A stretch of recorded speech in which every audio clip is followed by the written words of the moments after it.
Okay, hi everyone. Those of you who are new, my name is Christine. So for this book review, we're going to be talking about Every Heart a Doorway. This is the first book in the Wayward Children series by Seanan McGuire. Now, Seanan McGuire has a pen name that she also writes under, which is Mira Grant. I have read the Newsflesh trilogy. There's one other one, and I can't remember what it is, what it's called, because there's like a fourth one, but it's like the prequel type of a thing that kind of goes back and tells it from a different perspective.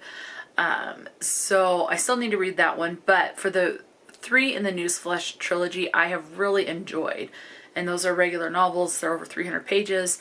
So Every Heart a Doorway was about 165 pages. I'm just kind of rounding it out there. I give it 2 stars. Definitely an unpopular opinion. Now this is told in third person.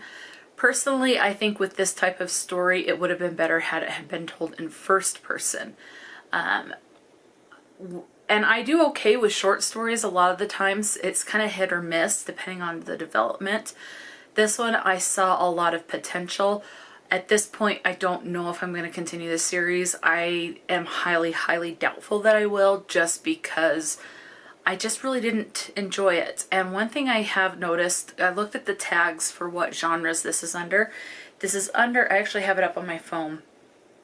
It's under fantasy, young adult, fiction, mystery. Yeah, there's a little bit of mystery element. Novella, obviously, because it's a short book, audiobook. Urban fantasy, okay, fine. It does have LGBT rep in it. There's transgender and asexual rep in it at the very least. But this is the tag that I struggle with, and it is magical realism. I have noticed that when a book has that tag, and it is, even though it's lower on all of the tags, I think it is more magical realism than anything. I struggle with that. So I just have a hard time getting into those. There's another book that I tried that is magical realism. I don't read these books very often, but there's one other book that I remember reading and I DNF'd it about 50 to 60% of the way through. I just could not take it. And there were other things in the book that I couldn't take, but it's just, I just wasn't connecting with the plot. I wasn't connecting with the characters. Same thing in this. Now, this one there, I would say it's more plot driven than anything else as far as Every Heart a Doorway. There were elements that I liked. I liked the fact that these kids have doors that they can go through, and that it's a portal fantasy. Every realm that they can enter can be completely different. It's not all the same realms. Some realms are dark and deal with death and are just darker. Others are more whimsical and things like that, and like fairies and rainbows, and the other ones like vampires and statues, and I don't know. That was very interesting, and I did like that aspect of it.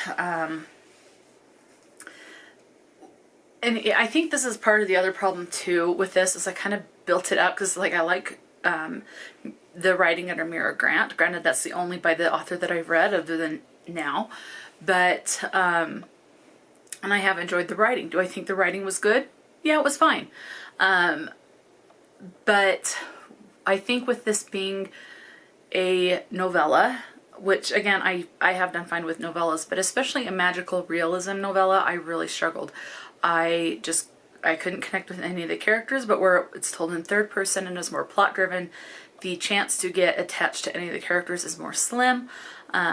I did like the aspect of, they're going to the school to try to adapt and be in this real world and kind of come to terms with the fact that they have a very slim chance of ever entering that alternate reality or their portal that they're from, that they felt like they were at home. Just like any schools, there are cliques. You have, if you didn't go to a certain world, they really kind of don't want anything to do with you. It's just a standard school setting. You have people starting to die and they have no idea who's doing it. Honestly, I didn't figure out who did it until the reveal happened. So I liked that mystery element. It does get a bit gruesome. because body parts are being taken. So you do get a bit of that. And so I do admit, when thinking about it, I do like the variety. It's not going to change the rating. I do like the variety as the different portals, the different abilities, and I don't know. Well, they don't have any magical abilities. They just fit into this realm a bit more. I liked that. For me, it fell flat. And I think part of it is because the more hyped a book is, and if I don't hear what the actual story is about, like by reading the synopsis, and if I'm like, oh, everyone likes it, I think I'm going to like it, it sounds interesting from the way people are describing it, then usually I'm let down. So this one, there's a lot of hype around it, and I am definitely an unpopular opinion on this. I just did not care for it. I am wondering though, if you have read this series, definitely let me know. If as the series progresses and you're in these worlds, does it get better? I mean, I have had that experience where the first book was not good, and or where I did not enjoy the first book, but then with the next book I thoroughly loved it. Case in point was like Red Rising. I did not like the first book. The second book I felt was more my type of storyline, and I absolutely loved it. So now it's like, does that mean I'm going to enjoy the first book anymore? Probably not. But I will definitely tolerate it a lot better knowing that I'm getting to a point where I will absolutely love it. And so that's kind of what I'm wondering with this. So it's like, I'm not absolutely saying I'm not going to read it again. Am I willing to give the second book a chance? Probably, but I'm less likely to pick it up. I'll probably just, it'll be very low on the priority shelf as far as when I'm going to, get a copy from the library or something to see if it gets better, in my opinion. But it just was not for me. And, it's just one of those things. There's a lot of hype around it. And for me, with reading the first book, I am of the opinion that it is definitely overhyped. I can kind of see where some of the hype goes, but I think you would enjoy it more definitely if you do enjoy magical realism. I don't think I like magical realism. I really don't think I do. Because I'm going to check. There's another, let me check this. So just for comparison's sake, I love like Harry Potter and things like that. I'm going to look at the tags. For like Harry Potter, it says science fiction fantasy. I'd say it's fantasy. It has magic, fantasy, but it does not say magical realism. Let's check Twilight and see what that one says, because these are series that I liked, and I'm sure they're going to not paranormal, urban fantasy, supernatural, vampires, paranormal, romance, fiction, no magical realism. Let's see. It's also going to say readers also enjoyed like the Hunger Games. Okay, let's check the Hunger Games. I know that's dystopian, and sci-fi, romance, post-apocalyptic. Okay. I'm trying to see. Okay, let's check The Giver, because I did like The Giver. I'm going to see if they have magical realism. Young adult, fiction, classic, dystopia, fantasy. Okay, so the stuff I have thoroughly liked, for like on Goodreads where it says if you like this book you may also like these. So for the books that I have read, they don't have the tag magical realism. I don't think I like magical realism in books. I just want to be straight up like a mixture of science fiction, dystopia, and apocalyptic fantasy, that type of stuff. But if magical realism is sprinkled in, I will struggle. There's 2 books I know that have done this. I don't even remember the other one, but all I know is that I got it from an Owl Crate box and I DNF'd it because I did not like it. This one, I'm surprised I pushed through, probably because it was a short story. But it's one of those things that I had to remind myself to pick it up, so I wasn't thinking about it when I wasn't reading. And when I was reading it, it was like, oh, how much longer is this chapter? That's all I could read at a time, was 1 chapter, and then I had to go and read something else or do something else. And my mind would wander, and so it's just, I think magical realism is a tag that I need to avoid.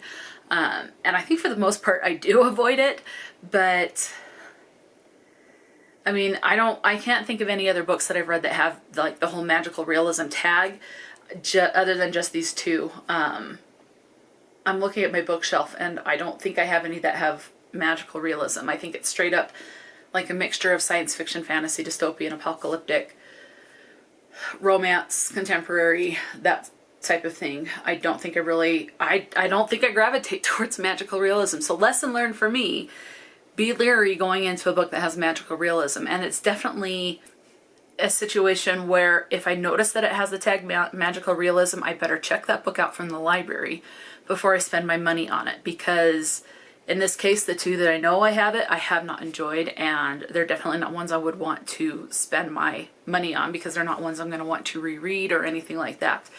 They're just, or case in point, the woman that I DNF'd. So I think that's just a trope or a genre I just steer clear from, and I just do not gravitate it towards. So I think I like the heavier stuff. Like even with fantasy, there are heavy elements in it. Like they do have parts where they're dark. For example, like in Harry Potter, fighting Lord Voldemort and being hunted down by Voldemort and his followers, there are dark elements because there is dark magic in it.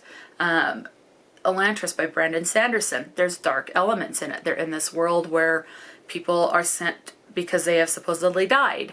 And you have this guy who has evil intentions. So even in fantasy,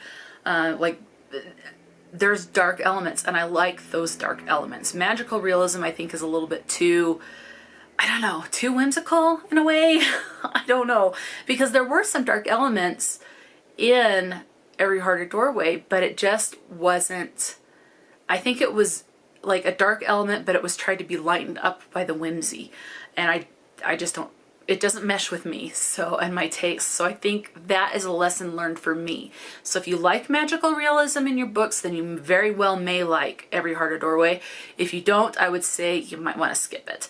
And you never know. Sometimes there are some that are, you know, not everyone likes every fantasy book that they read, and there's going to be people that don't like everything with magical realism, and then they might find one that an author just writes it just right. So maybe still give it a try. I don't want to steer anyone away from it, but I would just say if you do not like magical realism, then maybe you might not like this one. There might be other elements that might be redeeming in it, so I would say don't rule it out. Definitely give it a try if you're at any point interested. But I think for me, I'm glad I read it. I'm disappointed I didn't like it, but it was also a lesson learned. Like I had said, I'm probably going to be avoiding magical realism quite a bit because I think I tend to just naturally stay away from it. So that was interesting, you know. I don't know. Yeah, I don't know. That's pretty much all I can say. I'm glad people like it. I'm glad there's a huge following for it. I'm just not going to be a part of that. So anyway, so definitely let me know your thoughts on Every Hearted Doorway or the Wayward Children series. And if you have read it and you do think it gets progressively better as it gets on, I will definitely be more inclined to pick up the second book if I hear a couple of people say that. But as of right now, probably won't. But let me know. So that's it for this video. Until next time, stay true to yourself and enjoy a good book. And I'll talk to you later.